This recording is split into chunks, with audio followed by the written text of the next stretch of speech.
It's Sting! And it's Rumor and Innuendo on a Thursday here. As we head towards AEW Revolution, I am here with former WWE writer Robert Karpeles, WWE creative _ish. I messed it up, dang it. Man, Robert, that was spectacular. What a way to open our it's high spot day, guys. It's leap year day. It is off the top rope. We are here to talk all of the exciting things in AEW, WWE, and everything in between. And maybe because leap year comes once every 4 years, we'll do something a little special and talk Billy and the CW.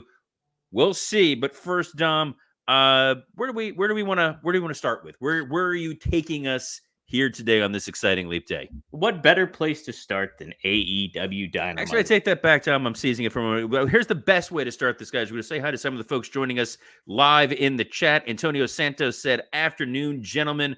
Christopher Zanto, good morning, fellas. Someone tell Ric Flair to wear socks. He looks ridiculous. It's a hot take right there. And Joseph Wade Walters, happy leap day, fellas. Happy leap day to you wherever you are listening. And speaking of listening, you're not getting away from this one, Dom. Nope.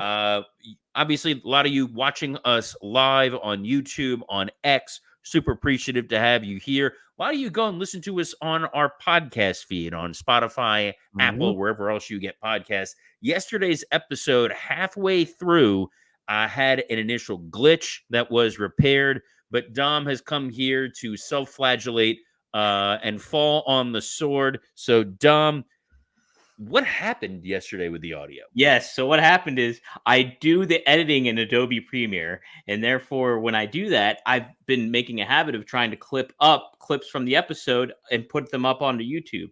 So I spliced up the previous episode, so it was in its own segments. So when I put in the audio for yesterday's episode, I deleted the initial part of the the previous episode. Boom. There was some additional expert cuts of clips that I was using. It overlapped. It really sounded like, the noise of sound or whatever that was back in the, whoever did that stuff, the Phil Spector noise of sound. So there you go. Screwed it up. That was a spectacular explanation. But if I wanted to watch a show rife with production errors, I would be watching Dynamite. They've gotten much better over the last couple of years since Mike Mansouri stepped in. Man, he's the man. He has delivered huge, but AEW used to have some really spectacular botches. Botchamania had a lot of fun with those. We're going to have fun now talking Sting's last appearance on Dynamite and anything else. So, Dom, where do you want to start on this show? Now I'm giving you back the reins. There we go. Let's talk about Sting coming down from the rafters to call back to WCW and his Crow days, and very compelling kind of finish between him and the Young Bucks there as they wielded bats, but so did Sting. So he laid the hammer down. Robert, what did you think of that closing segment? We'll talk about Ric Flair and that too. All right. I didn't want to get this hot this early. Get hot, Robert. Get hot. It's the creative hat. It's the creative brain. It's sitting at that table. It's trying to think through. It's Sting's last appearance on Dynamite. We have talked before what I thought this was going to be, which was you decided to randomly turn Ric Flair heel because I thought you wanted to get one last Flair Sting back and forth microphone battle. That didn't happen. That's fine. But I'm just going to walk you through beat by beat what was going on here and trying to make sense of what this was. Your main event segment, you have the Young Bucks coming out in their JCPenney ladies attire with the baseball bats. They confront a bunch of people with Sting masks, which means this was a planned moment. Darby gave masks out, whatever. One of those masks reveals it's Darby Allin. Oh my God. Darby goes and attacks the Bucks. He's outnumbered 2-on-1. They beat the hell out of him. They then beat him with a baseball bat. Still no Sting. You're waiting. What's going to happen? Out comes Ric Flair. Ric Flair, who supposedly aligned with the Bucks last week, he ambles into the ring only to take the baseball bat, and rather than hitting the Young Bucks with a baseball bat, pokes one of them in the eye like the Three Stooges, and then throws punches that could not break an egg. They beat him down apparently because he wasn't wearing socks. And then finally, as the Bucks are getting ready to leave, Sting, like a sad teabag, slowly gets lowered from the rafters. I understand that you need to do this for all the safety reasons possible. This looked ridiculous. Then Darby, who, was just beaten up and left for dead, unhooks his stepdad Sting from this apparatus, and then they proceed to engage in a ton of physicality on the Young Bucks. So you can save your money, guys. You just got Sting's last match on Dynamite. You saw him hit his signature moves. They leave the Bucks lying. He's aligned with Flair. He's aligned with Darby. Everyone's happy. Dom, am I missing something here? Is this an indication that maybe the Bucks will win at Revolution, perhaps, if they're getting laid out? You don't think so, Robert? These guys murdered his sons. No one has ever laid their hand on him. Sting was dedicating this match to his father who just passed away. Good point, too. There is no way, and I believe it's a tornado tag, so there's no disqualification. You have Flair out there. You have a lot of outs. The best option really feels like, and we'll get to predictions tomorrow on our Friday show. Generally speaking, that you're setting up a tournament for these tag titles down the road. Here's a good observation, too, by Tony Gong. Sting letting Darby and Flair get destroyed just so he can make an entrance equals Jeff Hardy dancing on the ramp. That's a pretty fair comparison there, Tony. I can't argue against that necessarily. And as cool as it is to, get that callback for Sting coming down from the rafters, it's like you want the execute. You understand all the logistics that come with it. If you're going to kind of do that, though, you want to make it make sense and not be a schmoz in a little odd ways. And you don't want to give away your pay-per-view, especially this one coming up because it's such a big one. So it was a great callback to the Sting Nitro era or the Sting TNA era with weird booking that made no sense, that left you scratching your head rather than wanting to see the pay-per-view, Dom. But what else on Dynamite caught your eye, struck your fancy, if you will? Yeah, so they've been hyping the, Adam Hangman Page making an announcement whether he might be good to go for AEW Revolution or not. He said he wasn't, but then he was. I've expressed this several times on the show. I am not a fan of these injury angles where it's like you leave them up in the air. I understand that's a good aspect of the storytelling, possibly in a match, but in a build to a match, it seems kind of like lazy booking. I thought that what they did made sense, and I can kind of accept it, meeting into it, but it just seems like a week-to-week thing, just like this Flair thing was. Still should probably be a good match, I would imagine, at Revolution with Swerve, Samoa Joe, and Page. But Robert, what are your thoughts on that segment going in there? Wasn't wild about the tease going in, this idea that Hangman Page was supposedly hurt in a story that was playing out on the dirt sheets. It wasn't like it was overt. Hangman's delivery in the beginning of the promo, fantastic. The I've been the heel, but I'm going to pull you guys back, and golly gosh, gee, I'm just a dude in cowboy boots who likes wrestling, and I'm sorry that I'm not going to be here, but I'm going to heal up and yada yada yada. I like Swerve coming out there. Hey, I know we tried to murder each other. I know I cut a promo on your baby, but there's respect here. This will happen down the road. The shot at Samoa Joe wearing the poncho as an announcer, thinking back to that Mania, that was a pretty fun little moment. And then when Hangman wailed Swerve with that crutch, I thought it worked. It sucked me in. It made me more excited to see what happens with that match. Clearly making that divide that Hangman is the heel and Swerve is the babyface. Joe is in the middle.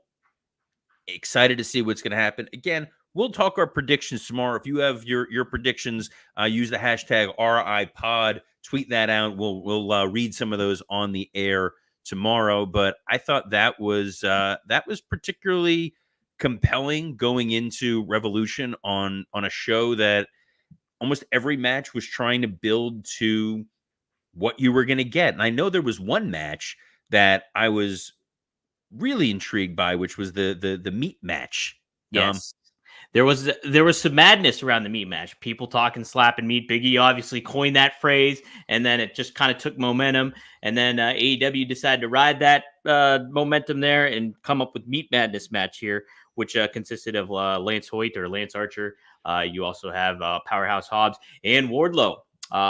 Very interesting that Miro is not a part of this match. But it looks to be on ice anyways. Tony Khan made a little bit of an announcement on X stating that like there is some injury occurrences happen, and instead we're going to get an all-star scramble match. Robert, what do you kind of think of them? Were you excited for Meat Madness, and were you let down now that we're just having a scrambled egg match instead? Protein, but nonetheless. Yeah, it's protein. I get that the idea was, hey, we're going to get this Hobbs and Archer and Wardlow. And what's striking is they said that due to injury, they had to change this. None of these guys are hurt. They're all still in the match. It feels like a way to get Chris Jericho on the pay-per-view when he was not going to be on there before. I know there's a couple other names that are on the Wikipedia page that I don't know if this came from Rampage or Collision or whatever. So if you don't want this spoiled, cover your ears for a second. It happened, honestly, who's watching Rampage. It looks like they've added Hook. It looks like they've added Dante Martin, and they've added Magnus, a CMLL wrestler, not Nick Aldis, a different Magnus to this match. Again, it's bizarre. You still could have called it Meat Madness. I don't know. I don't know who this change is necessarily appealing to, but the winner gets a title shot, so it's pretty clear where they're going with this sucker once we get there. But until that point, a little bit of a shame that that they had to pivot a little bit, because I thought Meat Madness at least was a clever-ish name. Overall, what did you think of Dynamite as a go-home show for Revolution? I liked the 6-man tag a hell of a lot. I thought that was a really fun match, which maybe gave a little too much of seeing these guys interact. Like, this was really good. This could have been the pay-per-view match. But that, I thought, that worked. The Orange Cassidy stuff, a little less so. I think this match with Roderick Strong is pretty well deflated. No Tony Storm, which I thought was kind of a surprise. But you did get the Chris Statlander Sky Blue match. And the big surprise for that was Chris Statlander now has Pyro, Dom. And if you want a little surprise bang for your buck, can we talk to you about Blue Chew? I know some folks have already told me this is their favorite part of the show. This is true. I've been getting messages from people. They love the Blue Chew ad. So here we are, guys, because this episode is sponsored by Blue Chew. Let's talk about sex. Guys, remember the days when you were always ready to go? Now you can increase your performance and get that extra confidence in bed. Listen up, BlueChew.com. Blue Chew is a unique online service that delivers the same active ingredients as Viagra, Cialis, and Levitra, but in chewable tablets and at a fraction of the cost. You can take them anytime, day or night, so you can plan ahead or be ready whenever an opportunity arises. The best part? It's all done online. No visits to the doctor's office, no awkward conversations, and no waiting in line at the pharmacy. Guys, the last thing you want when it's showtime is to be as limp as Sting when he was being slowly lowered from the rafters. You want to be ready to go. You want to be old Sting. You want to have the bright face paint. You want to be fired up. And we're going to make that happen because Blue Chew wants to make you have better sex. Discover your options at BlueChew.com. Chew it and do it. And we've got a special deal for our listeners. Try Blue Chew free when you use our promo code RUMOR at checkout. Just pay $5 shipping. That's BlueChew.com, promo code RUMOR to receive your first month free. Visit BlueChew.com for more details and important safety information. And we thank Blue Chew for sponsoring this very special Leap Day edition of Rumor and Innuendo. Woo-hoo. Made it through. Look, guys, I'm wearing a Yankees hat. There's Aaron Judge. All rise for the Judge. Rise for Blue Chew. How about that? Get a rise for Blue Chew.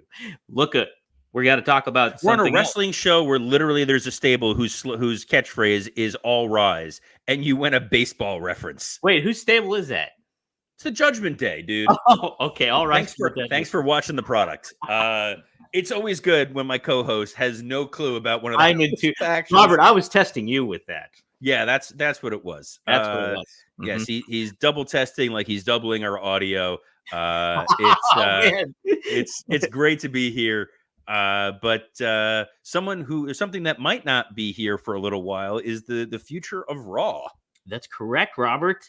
According to Dave Meltzer and just perspective, Raw, the quote from Wrestling Observer Radio was, Raw will end on the USA Network on the last week of September, and it will debut on Netflix on the first week of January 2025. So we have 3 months, summer, where we don't know anything on the investors' call. It was brought up the 3 months, and one thing that was very clear is that they have no idea. They expect that it will be somewhere. They told me that they'd have something to announce relatively soon, and now here we are. And not only do they not have anything to announce, but when they did their perspective of 2024, as far as money and profits, their predictions of 2024 were lower. Robert, where is Raw going to be for 3 months? It's a whole summer season there, but in fall. It's going to be on USA Network. I think what's going to ultimately wind up happening, number one, USA is still going to have SmackDown. So they are in the WWE business. There is an incentive for them to keep eyeballs on the WWE product. Number two, it is still one of the top rated shows on TV. I'm sure there will be some sort of a bridge deal to keep USA and keep Raw on USA for that little transition period, whether that's seeding some more advertising time to USA to keep them happy. They'll figure it out. WWE is not going to suddenly vanish. Meltzer knows that. He wants to create a little bit of rumor and innuendo on his own. Maybe he's a little upset about the fact that he's gotten the WrestleMania card wrong about 40 times for WrestleMania 40. So that's fired, baby. That's the story here. It'll wind up most likely staying on USA Network. I doubt they're going to try to move to Netflix sooner. You want to be able to build up to that. Worst case scenario, you can always stream it on Peacock. That's right. They have levers. They have options. It's not going to vanish entirely, and then at that point in time, you're building up to Survivor Series, tail end of the year. They'll have some runway. This is not going to be the doom and gloom scenario that Dave is making it out to be. So you know what I say to Dave Meltzer? I say boo.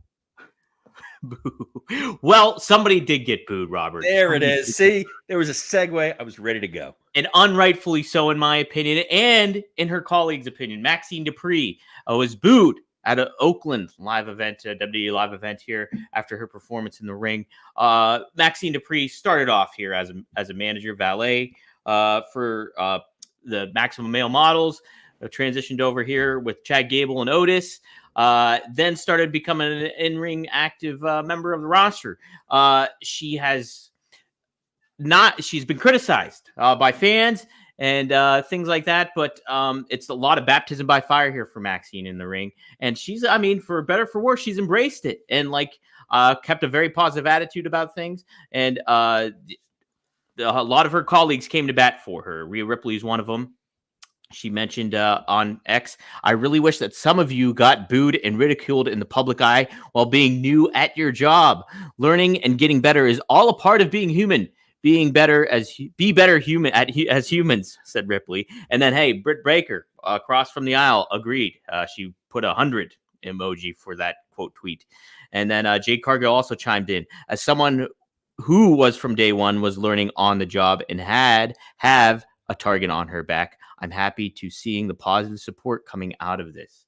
So pretty good support system there. And I can't help but agree. It's like you got to give credit to somebody that was already in the limelight and was put in a new position and just learning basically on the go. Robert, what do you kind of think of all this this criticism and then praise for Maxxine Dupri ultimately? Yeah, I don't know what those fans in Oakland were thinking when they did what they did. Maxxine obviously was not a seasoned veteran when they brought her up. They brought her up because she has a main event look. She is someone that you see her. It's the airport test. You look and you go, she's definitely someone. To what capacity, you don't know, but you're like, that must be a movie star. That must be a model. There is something going on with this person. You're drawn to her. How can you not put her on TV? And rather than rest on her laurels and just be a valet, just be a manager. I'm not trying to downplay managers unless it's Don Callis, but she's trying to improve in the ring. And the way that you do that when you're on the main roster is you compete at the house shows. That's a chance for you to learn on the job, to try to get better. booing is not going to save anything. They were not saying boo earns. They were not saying boo Maxxine. It's weird that this would happen. You want to be supportive. I like that Rhea Ripley came out in her defense. I know Rhea and Maxxine had a match on Raw a little while ago. Wasn't the best, but you're trying. These women understand that you're held to an impossible standard when it comes to wrestling fans who want to see you at the same level as someone who has 15, 20 years experience. It's not always going to happen. Kudos to her for continuing to persevere and get better. And I think she's going to get better over time, Dom. I think that this is going to be just one of those little bumps in the road. You have her partnered with Gable and Otis, who in the back, those are great guys to be working with. Those are great guys to be helping train. You have Natalia, who's there, who's great with working with a lot of the women. You have TJ, who I think Tyson Kidd, who I think the world of when it comes to training female wrestlers. And the template is look at Liv Morgan. Yeah, it's great comparison. Liv Morgan could have easily coasted on her looks. She has worked very, very hard to improve her game in the ring, where she is now someone they can actively rely on to have a good match. And you know what? You think about Maxxine, she's got the looks. She's working on the in-ring aspect of it all. But in turn, she's got charisma. She's already shown that she's had charisma. If you've seen those Maximum Male Models clips that were on YouTube before they got released, funny stuff. She can very much portray and get get her character across on television. So it's like, yeah, just gotta take some time. And funny tweets that somebody said, a lot of you probably can't jog around your couch right now, and you're criticizing her. And then even Becky Lynch came to bat for her too and said, I would still make her my tag team partner. So cool to see a good support system there, Robert. Something that AEW is going to be looking to support is maybe a new pay-per-view name, or at least a big event name. AEW trademarked AEW Dynasty. And according to Fightful Select, the trademark is connected to a pay-per-view / special show, which is potentially slated for April. AEW has yet to host a pay-per-view in April, but holds Revolution in March and Double or Nothing in May. Robert, if you're familiar with the term Dynasty, which I know you are in pro wrestling, MLW had a faction that consisted named Dynasty, included Richard Holliday, Alexander Hammerstone, and former AEW World Champion MJF. Is this a potential spoiler? What do you kind of think of all this? Does this add an intriguing element to potential return for MJF? No. Sorry. I think if they're going to start moving to the 12-month pay-per-view model, it's good to have it. This could be also, since it's for a special event, it could be in one of those branded episodes of Dynamite like they've done with Winter is Coming. I think that the Dynasty name, there's not a lot of folks that have a tremendous amount of longevity in AEW to use that. It could be the heralding the return of Maxwell Jacob Friedman, which would be kind of neat. It could be the Bucks, who are now the EVPs, who are talking about their dynasty as the rulers of all elite wrestling. There's a couple different ways it can go. I don't see this being AEW bringing in the MLW faction dynasty of Richard Holliday, Alexander Hammerstone, and who was the third guy in that group? I know it was Big Star Alexander Hammerstone and Big Star Richard Holliday, and there was a third guy, a lesser guy, a guy that certain people would have said, we're not using him as the featured attraction in the stable. What was that kid's name? Gino Medina. I hate you so very much. MJF. The three people who understand what I'm talking about are going to really appreciate that. Everybody else is going to be kind of baffled. That's really all that matters as Dom's camera falls into his lap. It's not that kind of into my computer. We don't want to see whether or not you just took some Blue Chew promo code rumor. No, it is not that kind of show. That is not the dynasty these people want to see. If you smell what I'm cooking, and I want to be able to say that right now before I potentially get sued, because what is our next story, Dom? Yes, sir. AEW trademarked something, and so did The Rock. He trademarked the Plenty. In his agreement with TKO Holdings, not only did he secure the rights to The Rock name, but he's got a full list of other trademarks that he is familiarized with WWE. Robert, are you ready to hear this list? To hear your reading comprehension skills? Yes. Absolutely. Okay. The Rock, he has trademark now. He has rights to Rocky Maivia. Team Corporate. Rock Nation. Wow, how about that? The Nation. Rudy Poo, Candy Ass, Jabroni, the Samoan Sensation, the Blue Chipper, the Brahma Bull, the People's Champion, the Great One, and of course, the most electrifying man in sports and entertainment. Did we miss anything, Robert? Should Rock had trademarked something else? Possibly SmackDown, something else. He couldn't trademark SmackDown. That's not his to own. Look, this is Rock realizing what happened to him a while ago when he lost the rights to be able to use the name The Rock, and he was going as Dwayne Johnson. He wants to be able to market, brand, own a piece of himself. You're seeing this a lot more with a lot of wrestlers at a variety of different levels. It's a very smart idea if you are an independent wrestler, if you are wrestling in some of these other promotions. Secure the rights to your own intellectual property. That way you're getting control over how your IP is being used. You have an opportunity to share in those profits if you're allowing a company to use them. We had previously Stephen P. New was a guest on Rumor and Innuendo, and he talked about how he was involved in the Yeet lawsuit with WWE and an independent wrestler who had filed intellectual property protection. IP law, near and dear to my heart. It's weirdly enough one of the things that sucked me into wrestling in the first place. It sucked me into law in the first place, especially when it was the WWF to WWE name change. That was a fascinating piece of intellectual property stuff. You also, if you were an old school wrestling fan like me, learned a lot about music rights long before Napster. If you were watching ECW, where Paul Heyman was just blatantly ripping off and using some of the most recognizable and expensive music pieces in the world, thinking that they're never really going to sue him. And then when I was in WWE and we would have to clean up those old ECW pay-per-views, what a massive headache to do music replacement. So the ECW music replacement was challenging because Paul never had a clean audio channel. So everything was just mixed together. So you had to try to phase out the let's say Enter Sandman while trying to not lose Joey Styles on commentary, while trying to not lose the crowd noise, and putting in the new generic music that made it seem worse. The bigger culprit was WCW that didn't used to fully log their music cue sheets. So sometimes this legitimately used to happen, guys. We needed to figure out who owned this song. So we would have to call Jimmy Hart, because Jimmy Hart wrote a lot of the songs, WCW, hold the phone up to the TV and be like, did you write this song, so that we know that we have the rights to use it, because we had the rights to use all of Jimmy Hart's music. And if you didn't, you'd have to spend hours in an audio session and an editing session to replace music for Ice Train and Scott Norton. Like, yeah, baby, that was me. I did that one. That's what you just hope. You hope that Jimmy was going to say, like, that was a great Jimmy Hart impression. Thank you.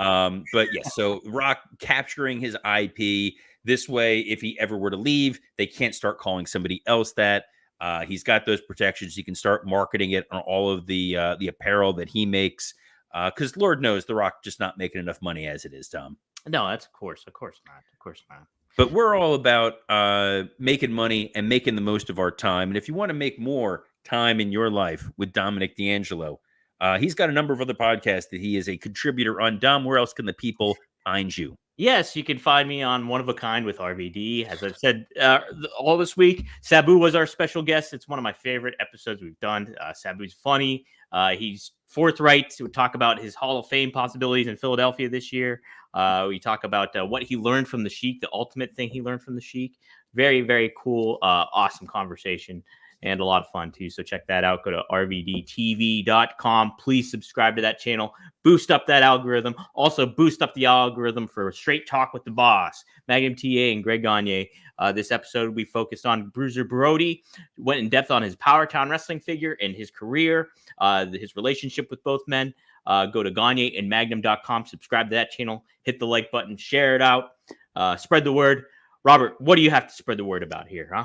Well, another way to save some money, that way you can keep that $5 in order to be able to get your first order of Blue Chew shipped to you, free promo code Rumor, is if you go over to Pro Wrestling Tees. I have a Pro Wrestling Tees store, creative-ish designs.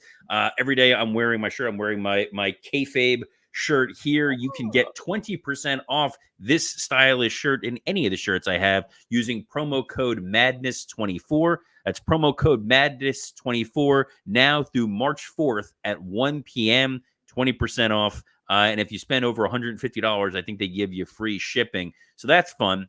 We also like to shout out to all the fine folks that are streaming this show live. So first and foremost, Podcast Heat, the folks who make this show possible as part of the Ad-Free Shows Network, Ad-Free Shows YouTube, and Rumor and Innuendo YouTube, the SE Scoops X account, the Dominic DeAngelo X account, the WWE Creative _ish X account, and of course, the Rumor and Innuendo X account. We are all over the place. And if you want to go listen to the audio, which will be in crystal clear HD today, you can hear us on Apple Podcasts, Spotify, or wherever else you get podcasts. Feel free to throw up a 5-star review on there. Help that algorithm out, as my man Dom said. So on behalf of the algorithmic Dominic DeAngelo, I'm Robert Karpeles. Best of luck in your future endeavors. And as LWO say, all rise, baby, all rise. I hate you.